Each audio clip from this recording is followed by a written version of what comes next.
میرے عزیز دوستوں، یتیم کے ساتھ محبت کا معاملہ کرنا۔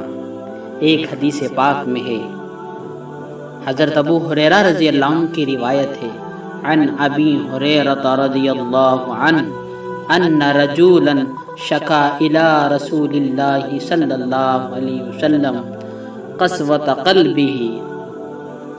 حضرت ابو ہریرہ رضی اللہ عنہ فرماتے ہیں کہ ایک شخص نبی کریم صلی اللہ علیہ وسلم کی خدمت میں حاضر ہوا اور اس نے اپنی سخت دلی کی شکایت کی۔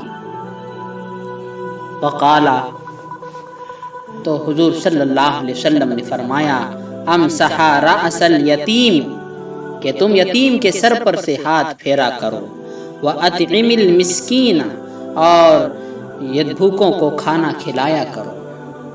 اور ایک حدیث میں جو حضرت ابو درداء رضی اللہ عنہ کی روایت ہے، حضرت ابو درداء رضی اللہ عنہ فرماتے ہیں کہ ایک آدمی حضور صلی اللہ علیہ وسلم کی خدمت میں آ کر اپنے دل کی سختی کی شکایت کرنے لگا۔ آپ نے فرمایا، کیا تم چاہتے ہو کہ تمہارا دل نرم ہو جائے اور تمہاری یہ ضرورت پوری ہو جائے؟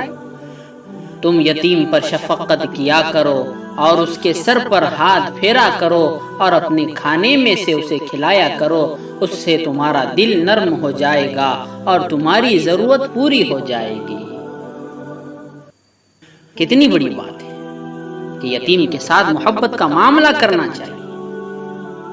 ایک اور حدیث میں اللہ کے نبی نے فرمایا کہ گھروں میں سے بہترین گھر وہ ہے جس کے اندر کوئی یتیم ہو اور اس کے ساتھ مہربانی کا، شفقت کا معاملہ کیا جائے، صلہ رحمی کا معاملہ کیا جائے۔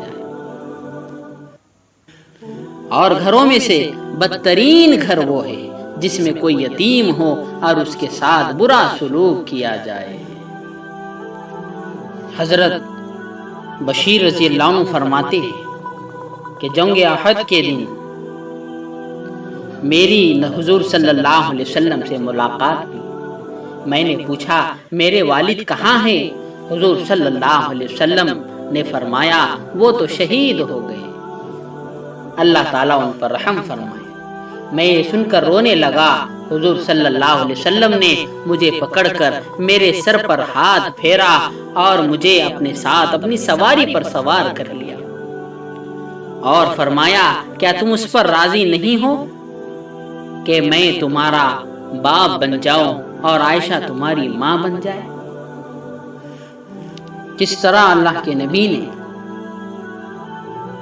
امت کو تعلیم دی ہے کہ یتیم کے ساتھ محبت کا معاملہ کیا جائے۔ تو ہمیں بھی چاہیے کہ ہمارے گھر میں اگر کوئی یتیم بچہ ہو یا محلے میں کوئی یتیم بچہ ہو یا مدرسے میں کوئی یتیم بچہ ہو، اس کے ساتھ شفقت کا معاملہ کرے، محبت کا معاملہ کرے، اور محلے میں جا کر دیکھے کتنے بچے یتیم ہیں، ان پر سے شفقت کا ہاتھ پھیرے، اور مدرسے میں جا کر دیکھے کتنے بچے یتیم ہیں، ان پہ سے باپ کا سایہ اٹھ چکا ہے، اس اپنی یہ نیت سے ہاتھ پھیرے اور کہ اللہ میرے دل کو نرم فرما دیں گے، میری حاجت کو پورا کر دیں گے، اللہ میری مغفرت فرما دیں گے، اس نیت سے محبت کی نظر سے دیکھے اور اس بچے کے سر پہ سے محبت سے ہاتھ پھیرے، شفقت سے ہاتھ پھیرے، اللہ پاک دل کو نرم کر دیں گے، اللہ پاک حاجتوں کو پورا کر دیں گے۔